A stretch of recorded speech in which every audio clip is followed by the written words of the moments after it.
नमस्कार दोस्तों, मैं आशीष जायसवाल यूनिवर्सिटी ड्रीम के इस यूट्यूब चैनल में आपका हार्दिक स्वागत अभिनंदन करता हूँ। तो आज हम जो यूपी स्कॉलरशिप है जिसकी डेट आप देख सकते हैं कि जो 10 जनवरी तक आप उसका आवेदन कर सकते हैं और अपने जो विद्यालय यूनिवर्सिटी में उसको 24 जनवरी तक जमा कर सकते हैं। जैसे आप यहाँ पे नीचे देख रहे होंगे, यहाँ पे मैं देख लीजिए, जहाँ पे कर्सर दिख रहा होगा। अब आप देखिए, अब लिखा ना कि अपनी भुगतान की स्थिति जानने के लिए क्लिक करें और यहाँ पे देखिए लिखा है ना कि ऑनलाइन आवेदन करने की अंतिम तिथि 10 जनवरी 2022 और संस्था में आवेदन अग्रेषित करने की अंतिम तिथि 24 जनवरी 2022 तक है। ठीक है, तो आप आवेदन कैसे करना है, जो मुख्य मैं बातें बता दूं कि आपको 2-3 जगह ही ध्यान देना है कि कैसे फॉर्म भरा जाता है। तो जो भी बीएचयू के छात्र हैं और जो एफिलिएटेड में हैं खासकर, मैंने तो मेन फैकल्टी के लिए वीडियो और एमएमई के लिए वीडियो बना दिया है। पर अगर जो एफिलिएटेड जैसे एएमपीजी, बीसीडब्ल्यू, बीकेएम की छात्राएँ हैं, तो उनके लिए मैंने वीडियो बना रहा हूँ कि आप कैसे आवेदन करेंगी। ठीक है? तो पहले सबसे पहले अपना रजिस्ट्रेशन कर लेंगे। यहाँ से जो भी यूपी स्कॉलरशिप ओपन करके रजिस्ट्रेशन करना है। आप जिस भी जाति में आते हैं, जिस भी संविधा में आते हैं, आप उसमें अपना क्लिक कर लेंगे। जैसे एससी, एसटी हैं तो यहाँ पर आपको देख सकते हैं। पर एक बात याद रखना कि आपको post matric other than intermediate, मतलब जो आप इंटरमीडिएट के बाद अगर आप पीजी कर रहे हैं तब भी यहीं से यहीं यहीं सेलेक्ट करना होगा। अगर आप यूजी के छात्र हैं तो भी यहीं सेलेक्ट करना होगा। और आप इसमें आप देख सकते हैं एससी एसटी है और जनरल एक में रखा गया है। अगर आप इन 3 जातियों से बिलॉन्ग करते हैं तो इसमें आप क्लिक करेंगे। अगर आप ओबीसी से हैं तो इसमें, और अगर माइनॉरिटी कैटेगरी के हैं तो यहाँ से। ठीक है, तो आपको किसमें, मान लीजिए अगर कोई ओबीसी समुदाय का बच्चा है तो कैसे करेगा, तो post matric other than intermediate में कर देगा। ठीक है, इस तरह से करने के बाद आप यहाँ देखेंगे कि आपका, मैं थोड़ा-सा वीडियो लंबा होगा क्योंकि पूरा डिटेल आपको वीडियो ये जाएगा, तो आप अच्छे से इसको देखें। मैं जल्दी-जल्दी कोशिश करता हूँ उसको भरने के लिए। सबसे पहले इसमें आप जो का कॉलेज कहाँ पे है तो उसको भर देना है, जिला जहाँ दर्ज है। तो वाराणसी में आपका जैसे पता है कि बीएचयू वाराणसी में है। शिक्षण संस्थान को आपको भरना है। तो मान लीजिए अगर आर महिला पीजी कॉलेज की कोई छात्रा है जो चितगंज में है, तो इसके लिए देखिए ये है। अब बसंत जो महिला महाविद्यालय, देखिए यहाँ बसंत बी से खोजिएगा तो वो बसंत दिख जाएगा। मैं दिखा देता हूँ। हाँ, ये देखिए बसंत महिला महाविद्यालय राजघाट और बसंत महिला महाविद्यालय कामाख्या, ये ठीक है ना। तो वो चीज़ आप देख सकते हैं इस तरह से। ठीक है, तो आगे आते हैं हम। तो ये मान लीजिए हम आर महिला की कोई छात्रा अगर है तो कैसे फॉर्म भरेंगे। तो आप उसके बाद वर्ग जाति भरना, तो इसमें अपने आप ही आ जाएगा। अगर उसमें आप अगर जनरल वाले में भरेंगे तो वहाँ पे एस सी एस टी और जनरल करके आएगा, तो आप जनरल में सेलेक्ट कर लेंगे। धर्म आपका क्या है, तो हिंदू यहाँ पे भर देंगे। अब मान लीजिए नाम भरना है, तो मान लीजिए उनका नाम, मान लीजिए एक रैंडम कोई नाम भर देते हैं, सुनीता कर देते हैं और आनंद कर देते हैं। यहाँ पर माता का नाम आप कोई चीज़ भर देते हैं, सरोज देवी भर देते हैं। ठीक है, कोई भी एक आप, मैं रैंडमली आपको भर के दिखा दे रहा हूँ। उनकी जन्म तिथि मैं उनका भर देता हूँ 15/4/2002। ठीक है, जन्म तिथि जो होगा आपका वहाँ पर इस तरह से भर लेंगे। बाकी ये सब बेसिक जानकारियाँ हैं, तो आप इसको अपने हिसाब से भर लेंगे। ठीक,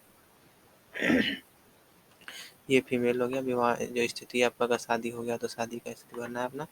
और ये हाई स्कूल उत्तीर्ण कब किया था, 2019 मान लीजिए। अरे सॉरी, हाई स्कूल उत्तीर्ण किया है। हाई स्कूल का बोर्ड मान लीजिए यूपी बोर्ड है तो यूपी बोर्ड भर देंगे।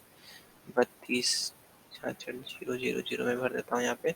बस कोई एक नाम भरना है, मैं आपको एक डेमो दिखा रहा हूँ। मोबाइल नंबर भर देना है सभी।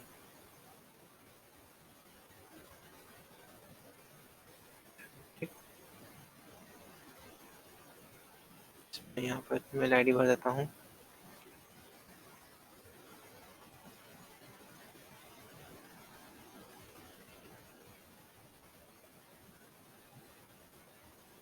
ठीक है, एक स्वनिर्मित पासवर्ड बनाना है जिसमें कैप्चा वैप्चा सब हो।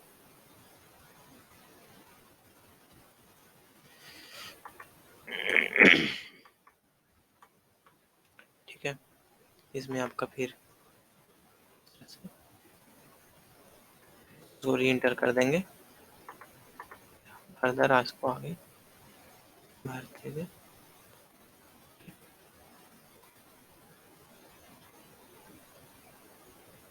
तो ये देखिए आपका रजिस्ट्रेशन हो गया। ठीक है, तो आप इसको रजिस्ट्रेशन अपना कर लेंगे। ठीक है, कॉपी कर लेंगे। ठीक है, तो ये हो गया। इसको प्रिंट भी आप इसको प्रिंट कर लेंगे क्योंकि आपको काम आने आएगा। मैं तो एक रफ बना रहा हूँ, तो आप इसके लिए आपको ज़रूरी होगा तो प्रिंट उसको कर लेंगे। अब यहाँ पे होम पेज पे आएंगे फिर से पुनः, और होम पेज आने के बाद देखिए थोड़ा सा नेट स्लो चल रहा है, मतलब सर्वर इसका स्लो चल रहा है अभी। तो मैं भी आपको दिखा देता हूँ कैसे कैसे करना है सब चीज़। यहाँ पे फिर से स्टूडेंट सेक्शन में आएंगे और फ्रेश लॉगिन सर्वर, किसी भी सर्वर फ्रेश लॉगिन, ध्यान दें फ्रेश लॉगिन सर्वर किसी भी करना है, और पोस्ट मैट्रिक अद्यतन इंटरमीडिएट वाले पे करना है क्लिक। देखिए ये सर्वर इसमें नहीं चल रहा है, तो आपको सर्वर चेक करना होगा किस में चल रहा होगा, तो उसी से आपको क्लिक करने होंगे। ठीक है, तो आगे हम इसको देखते रहते हैं, जो ही इसको होगा तो मैं आपको दिखा देता हूँ। इसमें सर्वर 4 से करके देखते हैं क्या होता है। ठीक है, सर्वर 4 में देखता हूँ क्या हो रहा है। ठीक है, एक सर्वर से, इसी सर्वर से काम हो जाए, तो ये देखिए ये सर्वर 4 चल रहा है, तो यहाँ पे इसको मैं पेस्ट कर देता हूँ।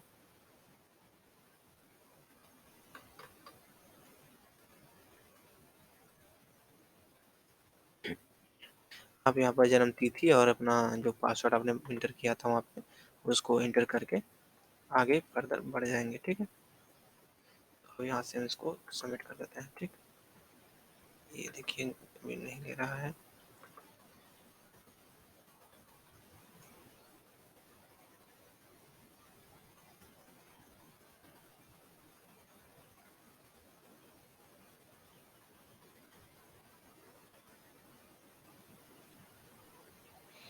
तो आपका यहाँ पे देखेंगे प्रिंट इस तरह से स्लिप खुल गया, जब छात्रवृत्ति पे आवेदन करना है।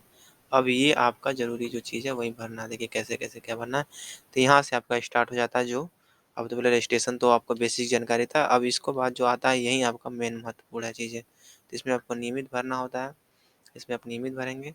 और बाकी इसमें आप अगर बीए कोर्स है तो बीए, और बीकॉम है तो बीकॉम, तो बीए मान लीजिए अगर किसी का कोर्स है। तो एक बात और जानकारी के लिए बता दूं, अगर बीए आर्ट और सोशल में आपका एडमिशन हुआ है तो इसमें बीए ही होता है, क्योंकि बैचलर ऑफ आर्ट्स के अंतर्गत यूपी गवर्नमेंट आपको स्कॉलरशिप देती है। तो ऐसा आप अलग से न सोचेंगे कि कोई सोशल का अलग से दिखेगा सेक्शन, तो ऐसा कुछ नहीं है। और पाठ्यक्रम की अवधि अगर एक है, देखिए प्रथम वर्ष के छात्र हैं तो छात्रा हैं, तो इसको इस तरह से हो जाएगा कि आपका प्रवेश लेटर एंट्री हुआ तो नो। आवासीय दीवा, मतलब दीवा मतलब होता है बाहर रूम लेकर रह रही हैं, और आवासीय मतलब होता है कि आपको हॉस्टल मिला है। और प्रवेश की तिथि में क्या लिखना है, जो आपका एडमिट कार्ड जो जनरेट हुआ होगा, मतलब जब आपने पेमेंट किया होगा तो पेमेंट के बाद आपका एडमिट कार्ड आया होगा, तो उसका डेट डाल देना है। तो अगर आपका पेमेंट कभी एडमिट कार्ड नहीं आया हुआ तो पेमेंट आईडी के जो बगल में जिस दिन आपने पेमेंट किया है, पेमेंट आईडी दिखा रहा होगा, उसको एंटर कर देंगे। तो मान लीजिए किसी का अगर पेमेंट किया, उनका 2 तारीख एडमिट आ गया है, तो इस तरह से 2022 भर देंगे। ठीक है, तो इस तरह से इसको भरना है। ठीक है, और इसमें दोनों में एक ही ऐसा एक ही भर देना है, क्योंकि दोनों बातें जो पूछी जा रही हैं जो नए वाले छात्रों का यही है। क्योंकि आपका जो जैसे मान लीजिए प्रवेश में प्रथम वर्ष की तिथि जो लिखा है ये हो गया प्रवेश के प्रथम वर्ष में। अगर आप सेकेंड ईयर का कोई छात्र भरता तो उसका दोनों अलग अलग हो जाता, पर आपका भी फर्स्ट ईयर ही है, तो जो वर्तमान पाठ्यक्रम में प्रथम वर्ष में प्रवेश तिथि और पाठ्यक्रम में के वर्तमान सत्र प्रवेश की तिथि, तो अगर जैसे मान लीजिए आप सेकेंड ईयर में हो जाएंगे तो आपका ये डेट तो वही रहेगा, आप सेकेंड ईयर में ये डेट बदल जाएगा। अब जब उस समय जो करेंगे तो ये वाला जो कर्सर मैं दिखा रहा हूँ अभी, ये वाला जो आपका ये बदल जाएगा। तो ये वर्तमान का पूछ रहा है, तो वर्तमान आपका जो प्रथम वर्ष नहीं है तो आपका दोनों एक ही रहेगा। ठीक है, और आपका जो ये पूछ रहा है, देखिए नवा नंबर जो पूछ रहा है, ये नवा नंबर जो है, तो ये जो है आपका पंजीयन क्रमांक पूछा जा रहा है। और अभी आपको जैसा कि पता होगा कि पंजीयन क्रमांक आपको नहीं बना होगा, तो जो यूपी करके 100 या 110 करके जो यूपी 10 करके समथिंग होगा, आप उसको इंटर करेंगे। ठीक है, आपको ये ध्यान देना होगा। ठीक है, और उसके बाद आपको जो आपका जो AMPG VCW, ये सभी चीज़ सबके लिए एक ही जैसा कॉमन है। आपका ए जहाँ आर महिला PG कॉलेज भरा गया था, बस वहाँ पे बसंत महिला हो जाएगा या बसंत कन्या हो जाएगा, दोनों बस इतना ही अंतर है। और जो बाकी सभी चीज़ें हैं वही एक ही जैसी रहनी है। बाकी आपको वही चीज़ भरना है, जैसे पेमेंट का आपका जो डेट आया उसको वही भरना है, वर्तमान में वो जो आया है वही रहेगा। ठीक है, बैचलर ऑफ आर्ट ही रहेगा, सोशल चाहे आर्ट में किसी भी रहे। ठीक है, और यूपी समथिंग जो करेगा ये सब आपका एक ही जैसा कॉमन रहेगा। और इसमें आपको क्या भरना है, BHU भरना है, क्योंकि आपका जो कॉलेज है BHU से एफिलिएटेड है। ठीक है, और इसमें आपका पूछा है व्यावसायिक से हुआ है तो आपको नो भर देना है। और आपके पाठ्यक्रम की पात्रता क्या है, तो हाई इंटरमीडिएट है। ठीक है, इसे से भर के चले जाना है। और ये अब देखिए, अब इसको भर देते हैं।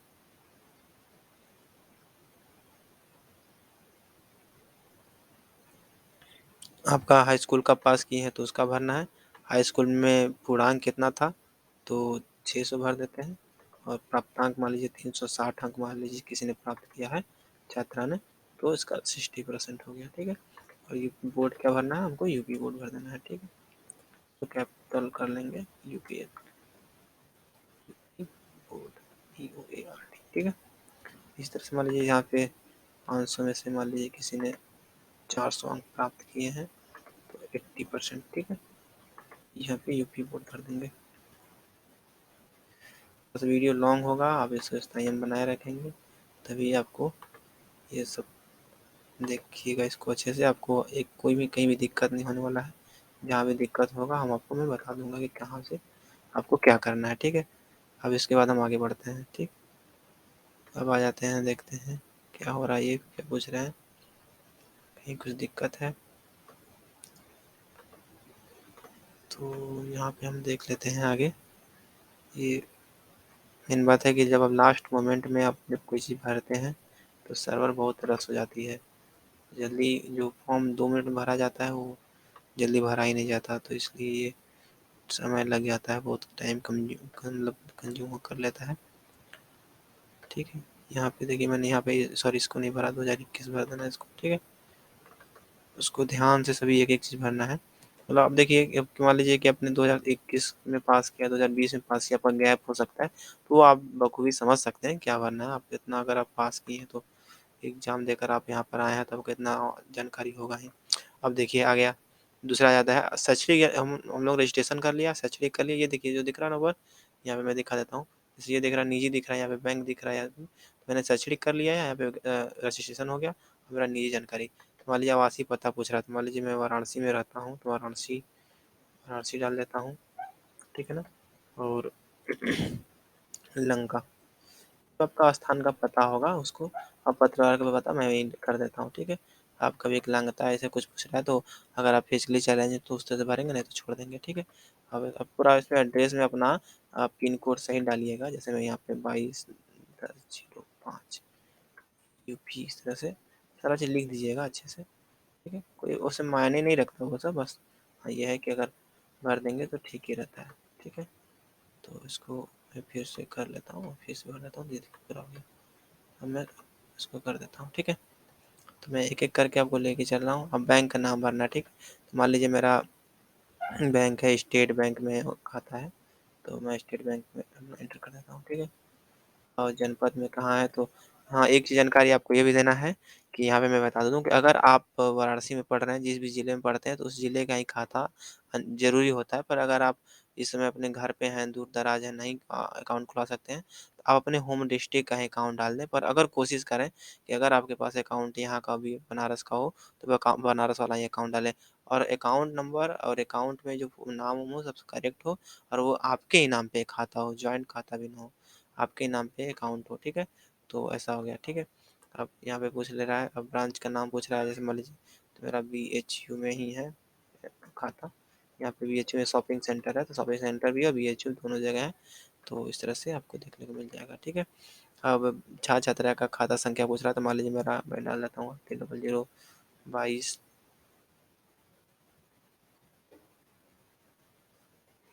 नंबर के, मतलब रैंडमली कोई डाल देता हूँ, मैं अपना अपना नाम डाल देता हूँ। ठीक, और मान लीजिए मैंने सुनीता भरा था तो सुनीता भर देता हूँ। ठीक है, अच्छा दोबारा एंटर करना है खाता संख्या। ठीक है, सॉरी यहाँ पे खाता संख्या दोबारा एंटर करना है, 38 में जो भरा 38 0022 99 211 ऐसे भरा हुआ ना। ठीक, तो मैं एक रैंडम है ये, कोई मेरा करेक्ट अकाउंट नंबर नहीं है, मैं बस एक रैंडमली आपको डेमो के लिए।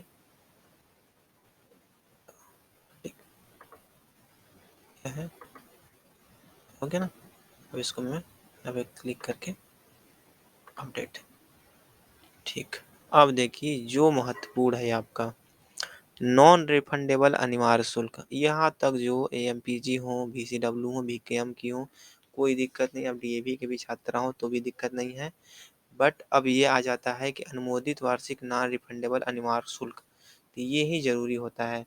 तो मैं आपको बता दूं कि AMPG की जो छात्राएं होंगी वो अभी 7,000 पेमेंट की होंगी, और उनका अभी जब वो भी कुछ दिन बाद ही 38 रुपया और पेमेंट लगेगा सेकेंड सेमेस्टर के लिए, ठीक है ना? 38 रुपया और लगेगा, तो आपका हो जाएगा 10,800 फीस हो जाएगा टोटल। और अगर आपका प्रैक्टिकल है तो 500 रुपया उसका भी अलग से लगेगा। एक प्रैक्टिकल है तो एक 500 रुपया, अगर 2 प्रैक्टिकल सब्जेक्ट हो गए तो 1000 रुपया अलग से लगेगा। वो प्रैक्टिकल सब्जेक्ट का अलग से पैसा लिया जाता है, ठीक है? तो आपको कितना भरना है? तो आपको जो आपका जो कॉशन मनी है वो 500 रुपया है। आपके मैंने जो वहाँ पे जो जो स्टाफ हैं, में जो मतलब स्कॉलरशिप सेक्शन देखते हैं, उनसे मेरी बात हुई है तो बोले कि 500 रुपया कॉशन मनी लगता है, तो आप यहाँ पे 10,300 भरेंगी, ठीक है ना? क्या भरेंगी? 10,300 रुपया। अभी आपने सोच रही होंगी कि मैं तो 7,000 जमा की हूँ पर 10,300 क्यों भर रही हूँ? पर नहीं, आपको अगर एएमपीजी के हैं, मैं एक बार फिर से बोल देता हूँ कि ये एएमपीजी के लिए, किसके लिए है? एएमपीजी के लिए है, ठीक है ना? एएमपीजी के लिए, जो एमपीजी की छात्रा हैं उनके लिए है। अगर आप बीसीडब्ल्यू की छात्रा हैं तो आपका लगभग 9,000 फीस लगता है। उसमें से 100-200 पैसा तो ऊपर नीचे हुआ, तो आपका जो कॉशन मनी है 8900 भरना है, ठीक है? 8900 भरना है, ठीक है? ठीक है? तो आपको 8900 भरना है। मेरे वहाँ पे भी जो स्टाफ है, मेरी जो मतलब स्कॉलरशिप सेक्शन पे देखते हैं, धीरेन्द्र सर, उनसे मेरी बात हुई है। और जो मोइन भैया हैं वो भी, उनसे मेरी बात हो चुकी है, तो उनका जो कहना है 8900 लगता है, ठीक है? तो आपका नॉन रिफंडेबल फी 8900 है। और जो यहाँ के आपका एएमपीजी का है, आपका 10,300 रुपये भरना है, ठीक है? अभी वीकेएम के जो सर हैं उनसे मेरी बात नहीं हो पाई है, तो मैं उनके बारे में भी नहीं बता पाऊँगा, पर मुझे जल्दी जैसे सूचना आप यहाँ तक अपना डिटेल भर लेंगे, यहाँ तक में कोई दिक्कत नहीं, पर इसको आप पूछना पड़ेगा, तो मैं जल्द से जल्द जैसे ही मुझे उनसे कॉन्टैक्ट हो जाता है, मैं आपसे उनको मतलब पूछ के आपको बता दूँगा, ठीक है? तो ये नॉन रिफंडेबल फ़ीस क्या होता है? जैसे जब होता क्या है कि मान लीजिए कि अगर किसी छात्र ने 10,800 फ़ी पेमेंट किया, ठीक है? 10,800 रुपये फ़ी पेमेंट किया, तो कॉशन मनी रखा जाता है। कुछ यूनिवर्सिटी कॉशन मनी के रूप में रखती है, जब आप थर्ड ईयर में पास आउट होते हैं, तब आपको पैसा दिया जाता है कॉशन मनी, ठीक है ना? तो होता क्या है कि आपका वो क्यों रखा जाता है कि जैसे आप मान लीजिए यूनिवर्सिटी में पढ़ रहे हैं, तो कोई चीज़ आप अगर क्षति कर देते हैं, तो क्षति की पूर्ति की जाएगी, तो आपका कॉशन मनी से कर लेते हैं, ठीक है? तो मिनिमम होता है, ऐसा नहीं है कि आप क्षतिपूर्ति के नाम पे आपसे 5-6 हज़ार ले लिया जाएगा, तो कम से कम लिया जाता है। अगर आप हॉस्टल में रहेंगे, तो हॉस्टल में थोड़ा और ज़्यादा रहता है, ठीक है ना? जैसे यहाँ बीएचयू में अगर आप कोई छात्र पढ़ता है, तो बीए का रहता है, तो उसे ₹300 कॉशन मनी लिया जाता है। अगर वो साइंस के स्टूडेंट होता है, तो उसे 500 कॉशन मनी लिया जाता है, ठीक है ना? तो इसी तरह से कॉशन मनी होती है। जो आपके थर्ड ईयर जब पास होते हैं तो आपको दे दिया जाता है। तो हर कॉलेज अपना-अपना कॉशन मनी अलग-अलग से डिवाइड करती है, अलग-अलग। कोई 300 भी ले सकता है, कोई 200 भी, कोई 500 भी, कोई 1000, कोई 1200, कोई 1500, कोई 2000, इस तरह से अपने-अपने कॉशन मनी होते हैं। तो जो छात्राएँ अगर एएमपीजी के हैं, तो मैं उनको पहले बता दूँ, उनका कॉशन मनी ₹500 ले जाना है, या 10,300 भरना है। और यहाँ पे आपको कैप्चा भर के, और जो अगर आप एएमपीजी के बीसीडब्ल्यू की हैं, तो 8,900 भर देना है आपको यहाँ पे, ठीक है? आपका यहाँ भी इतना फ़ीस लगता है। आपका जो फ़ीस थोड़ा ज़्यादा लगेगा, अभी जो आपने पेमेंट किया होगा उसमें कुछ, अभी जब आप जाएँगे ऑफ़लाइन तो उसमें आपको फिर से माँगा जाता है सेकंड सेमेस्टर पे, कुछ अलग से पैसा आपको लिया जाता है, ठीक है ना? वो सबको देना पड़ता है, आपको ऐसा नहीं है कि आपको व्यक्तिगत रूप से। और प्रैक्टिकल फ़ी अलग होता है, वो इस फ़ी में नहीं जुड़ता है। जैसे 10,800 रुपये मान लीजिए एमपीजी का फ़ी है, आपका 7,000 आपने अभी पेमेंट कर दिया, 3800 रुपये बाद में लगेगा। और अगर आपका एक प्रैक्टिकल होगा तो अलग 500 रुपये उसका अलग से बिल बनता है। अगर 2 प्रैक्टिकल होगा तो अलग से उसका वाउचर बनता है, मतलब 2 फ्री रिसीप्ट अलग से मिलेगा आपका। प्रैक्टिकल का वो अलग भी उसका फंडा है, वो अलग फ़ी होता है। इस फ़ीस में नहीं आता है, रेगुलर फ़ी में उसको काउंट नहीं करते हैं, ठीक है? ठीक है ना? तो अगर आप मेन कैंपस में रहते हैं तो आपका जो प्रैक्टिकल फ़ीस ₹100 लगता है, और जो एफिलिएटेड कॉलेज में थोड़ा-सा उनका फ़ीस ज़्यादा ही होता है, हर चीज़ में वो ज़्यादा ही मतलब लेते हैं पैसे, तो इस तरह से। तो देखिए यहाँ पे आपको 10,300 भरना है, ये किसके लिए मैं बता रहा हूँ? एएमपीजी, ये बाद में नहीं कहेंगे सर आपने गलत बता दिया, तो एएमपीजी के लिए है। और अपने आप कॉलेज से भी पूछ सकते हैं, अगर आप पास के हैं तो जाके पूछ लेंगे और पता कर लेंगे, ठीक? और उसके बाद इसको सबमिट कर देना है, ठीक? अब देखिए, अब आपका गत वर्ष पूछा जा रहा है अब यहाँ पे, ठीक है? शुल्क संबंधी भर दिया मैंने गत वर्ष का। तो गत वर्ष का परीक्षाफल क्या है? पास है। गत वर्ष की प्रणाली पूछ रही है, देखिए, तो वार्षिक सेमेस्टर, तो ये पता ही होगा कि आपको वार्षिक प्रणाली होता है, अगर यूपी बोर्ड के छात्र हैं, या सीबीएसई बोर्ड के हों, तब लोग का।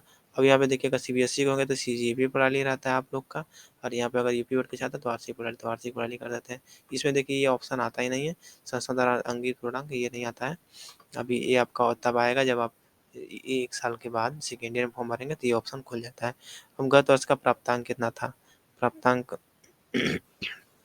तो मान लीजिए मतलब ये पूछ रहा है कि 12th में, ठीक है ना? आप कभी जो 12th ही पास आउट करके आए हैं, तो मान लीजिए आपने 500 प्राप्तांक कितना है? मान लीजिए आपने 400 जैसे शुरू भरा था, 400 पे 400 अंक है और पूर्णांक कितने थे? और 500, ठीक है? पूर्णांक 500 थे, तो मेरे 80% हो गए। और कॉलेज क्या पढ़ना है? जो आपका NGOVT, ठीक है? आपने जो 12th में जहाँ से पास किया है, आपका मार्कशीट में लिखा ही होगा, आपको पता ही होगा कि आपका कॉलेज कौन सा रहा है, तो उसको आपको भर देना है, ठीक है?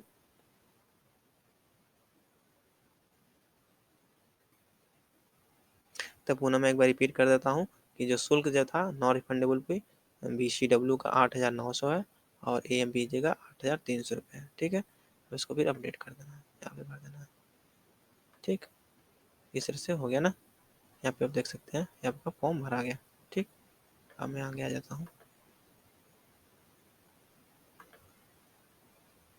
तो ये पूछ रहा है अल्पसंख्यक के लिए, तो ये आपका ये अब ये देखिए कुछ एक नई जानकारी केवल केवल अल्पसंख्यक के लिए थे, आप लोग हम लोग के लिए नहीं भरना है, जो अल्पसंख्यक है तो उनके लिए भरना, ठीक है? हम यहाँ पे बैक आ जाएंगे, यहाँ पे क्लिक कर देंगे।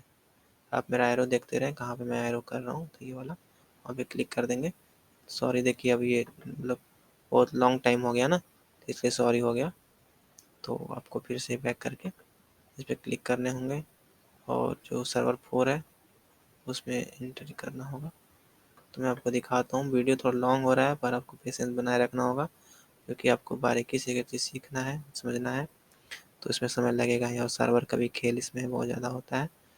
तो लास्ट मोमेंट में हम लोग फॉर्म भर रहे हैं, क्योंकि आपका इतना फीस है, अगर आपका स्कॉलरशिप आ जाएगा तो बहुत अच्छा रहेगा ना। आप सोचिए कि अगर 7-8 हज़ार आ जाए तो आपका पॉकेट पॉकेट मनी बन जाएगा ना भाई। तो आपका वो जो स्कॉलरशिप का पैसा आता है छात्रों के लिए बहुत उत्साह होता है, क्योंकि वो आपका पैसा हो जाता है, लेकिन अपना खर्च जो थोड़ा मोड़ा जो ऊपर नीचे रहता है वो लोग हम लोग कर लेते हैं ना, ठीक है?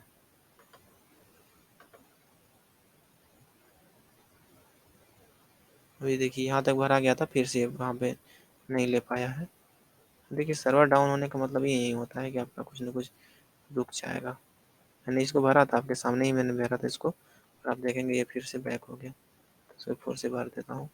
ये AMPG का डेमो दिखा रहा हूँ, तो मैं इसको थोड़ा सा आपको पहले बता चुका हूँ, तो मैं जल्दी इसको भर देता हूँ बस।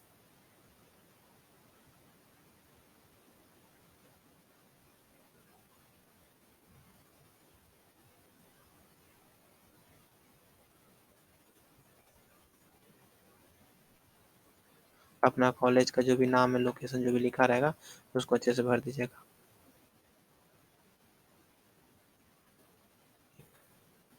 उसको अपडेट कर देते हैं। हाँ दिख रहा है, दिख रहा है ना?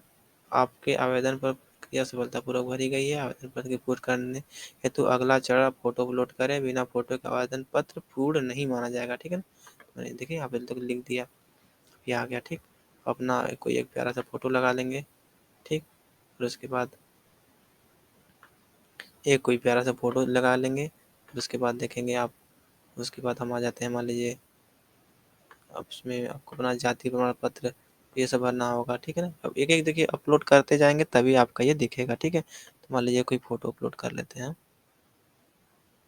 ये कह रहे हैं तो फोटो अपलोड कर ही लेते हैं इनके कहने पे, ठीक है? तो डेस्कटॉप में आ जाते हैं,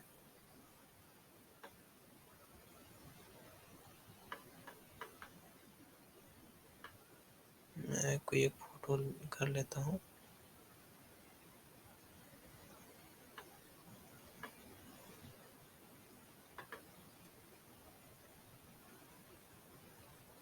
ठीक है? मान लीजिए मैं एक फोटो अपना ही लगा देता हूँ, हालांकि वो फीमेल का होना चाहिए, पर उनको क्या पता कि मेल है कि फीमेल है, ठीक? एक ठीक अपलोड सक्सेसफुल हो गया, मैंने फोटो लगा दिया है, ठीक है ना? ये फोटो लग गया। आप देखेंगे कि एक एक जब चीज़ करते जाएंगे, देखिए अब ये हो गया ना, तो अब आपको देख रहे हैं फोटो अपलोड हो गया। अब फोटो अपलोड हो गया तब आपका आएगा आवेदन पत्र संशोधित करें, आय जाति प्रमाणित करें, ठीक है?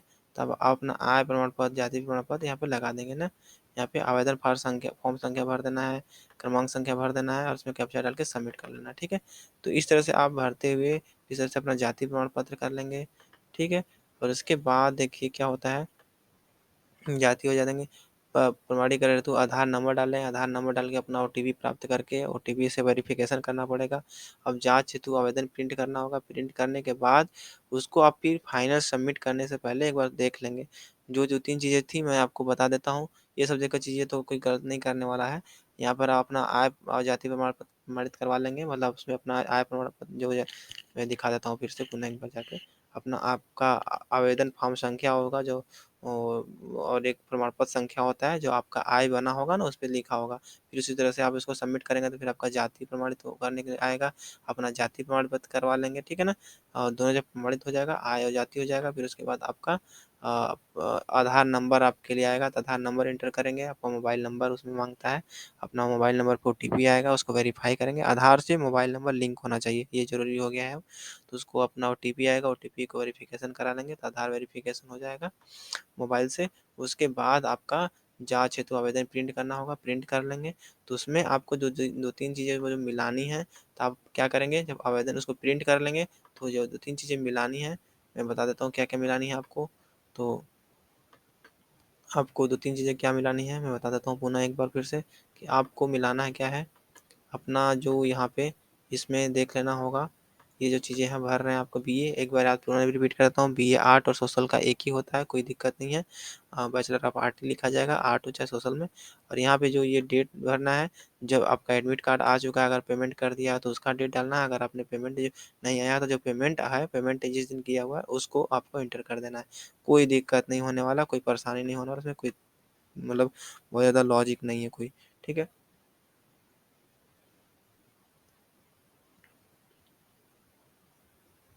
उसके बाद आ जाता है आपका ये नवा नंबर, तो नवा नंबर में आपका यही जो यूपी समथिंग करके रहेगा उसको भर देना है, और आपका एफ़िलिएशन जो है बीएचयू से रहता है तो बीएचयू भर देना है, और इसमें नो करना है, इसमें इंटरमीडिएट ये सब भरते हुए आपको निकल जाना है, ठीक है? तो आपका ये हो गया। और निजी जानकारी में तो आपका वही बस प्रमाण पत्र या शुल्क संबंधी जो ज़रूर पूछ रहा था, तो मैं शुल्क संबंधी बता दूँ कि ये आपका 10,300 भर दीजिएगा, और वीसीडब्ल्यू की छात्रा होंगी तो 8,900 रुपये भर दीजिएगा। एमपी अभी एमपीजी की होंगी तो 10,300 रुपया, ये 10,300 रुपया भरना है। बीसीडब्ल्यू की होंगी तो 8,900। अगर आप वीकेएम की छात्रा हैं, तो मैं अभी बात कर लेता हूँ। अभी जैसे ही अब यहाँ तक आप अपना काम मतलब भर लेंगे फॉर्म, जैसे ही मेरी बात हो जाएगी वीकेएम के सर से, मैं चाहता हूँ कि आपको कोई भी जानकारी मिले तो एकदम सटीक जानकारी मिले, उसमें कोई मतलब लांग-लंगट ना हो, आपको सही ऑथेंटिक ये आपके जो कॉलेज के सर लोग हैं, जो मतलब वेरीफ़ाई करते हैं, उन्हीं से मैंने पूछा हुआ है। तो आप यहाँ तक अपना भर लेंगे, और इसमें मान लीजिए यहाँ तक भर देंगे, फाइनल सबमिट नहीं करेंगे, मैं बता देता हूँ। फाइनल सबमिट करने से पहले एक बार अपने कॉलेज में इसको वेरीफ़ाई करवा लेंगे, और वेरीफ़ाई करवा के ही अपना फाइनल सबमिट करेंगे। फिर उसके बाद 1-2 दिन के बाद आपका जो फाइनल हो जाता है, उसके बाद 1-2 दिन बाद आपका फाइनल प्रिंट आ जाता है, जिसमें बारकोड लगा होता है, बारकोड सहित वाला, तो उसको फिर बाद में आपको जाके जमा करना होता है, ठीक है? तो यहाँ तक मैं बता देता हूँ, ठीक है? तो आपको यहाँ तक कर लेंगे, और उसके बाद जो चीज़ें बाकी की प्रोसेस है, मैं वो नहीं कर सकता क्योंकि मुझे आय-जाति सब डालना पड़ेगा, एंटर करना पड़ेगा, तो मैं वो नहीं दिखा पा रहा हूँ। और आपको फिर आधार नंबर वेरीफ़ाई करवाना होता है फिर मोबाइल नंबर से, तो वो सब चीज़ें थोड़ा-सा ठीक नहीं है। तो मैं यहाँ तक आपको जहाँ जो ज़रूरी चीज़ें हैं, जो आपको नहीं समझ में आता है, वहाँ तक मैंने आपको बता दिया है। बाकी आय प्रमाण पत्र, अपना जाति प्रमाण पत्र प्रमाणीकरण करना है, तो वो लोग अपने से करा लेंगे, आधार नंबर डाल के अपना वेरीफ़ाई करवा लेंगे। फिर उसके बाद एक जो है जो जाँच करने के लिए ही है, देखिए यहाँ तक आपने कर लेंगे, तो जाँच हेतु आवेदन जो आएगा, उसमें ही आपका 2-3 चीज़ें जो चेक करवाना रहेगा। आप कॉशन मनी, आय प्रमाण पत्र, जाति प्रमाण पत्र चेक कर लीजिएगा अच्छे से। कॉशन मनी कितना है, मतलब सॉरी नॉन रिफंडेबल फ़ी कितना है, नॉन रिफंडेबल फ़ी चेक कर लीजिएगा कितना है। कॉलेज से पूछ लीजिएगा, या तो कोई परिचय का कोई गाँव घर का कोई अगर रहता पढ़ता हो कॉलेज में, तो उनसे पूछवा लीजिएगा कि अपने उन्होंने कितना भरा है। क्योंकि 2 ही चीज़ जो ज़रूरी होती है, वो नॉन रिफंडेबल और एफ़िलिएशन जो संख्या है, विश्वविद्यालय में पंजीयन क्रमांक और प्रवेश की तिथि, यही जो 2-3 चीज़ें गलती होती हैं छात्रों से, छात्राओं से, तो वहीं बस ध्यान देना। तो मैं उसी पे बार-बार आपका ध्यान आकृष्ट करना चाहता हूँ कि आप लोग उसमें गलती ना करें, और इसलिए लोगों को स्कॉलरशिप नहीं आता है। हम लोग क्या करते हैं, जितना फ़ीस लगता है उतना ही हम लोग भर देते हैं, ठीक है? पर ऐसा नहीं होता है, बहुत यूनिवर्सिटी अपना कुछ न कुछ पैसा रखती है अपने फंडिंग में, ठीक है? कि वो आपको फाइनल ईयर में दे। तो आप उससे मतलब अगर आपने 10,800 का फ़ीस पेमेंट किया और 10,800 आपने भर दिया, तो आपका फॉर्म गलत हो जाएगा, वो फॉरवर्ड नहीं करेंगे, वो रिजेक्ट कर देते हैं वहीं से, ठीक है ना? तो आपको कॉशन मनी को ध्यान में देना पड़ता है, ठीक है? तो जो चीज़ें ज़रूरी थी, जहाँ पे सजगता मैंने स्कॉलरशिप भरा था, मेरा स्कॉलरशिप आया था, मैंने अपने बहुत सारे दोस्तों मित्रों को भरवाया है फॉर्म। तो हम लोग जो बेसिक चीज़ें होती हैं, जो ज़रूरी चीज़ें होती हैं, उसके बारे में हम बात करके अच्छे से समझ को तभी बताते हैं आपको, ठीक? तो ये एक लाइव था कि आपको दिखाना कि स्कॉलरशिप कैसे भरें। तो अगर बीसीडब्ल्यू हैं और एएमपीजी के आप छात्र हैं, तो आप बेझिझक इसको भरें और इसको सबमिट करें और इसका आवेदन प्रिंट जमा करने का डेट 24 तारीख तक है। तो आप इसको 10 तक अपना इसको रजिस्ट्रेशन कर लेंगे और आपके पास उसके बाद जो भी प्रोसेस रहेगा धीरे-धीरे करते रहेंगे, ठीक है?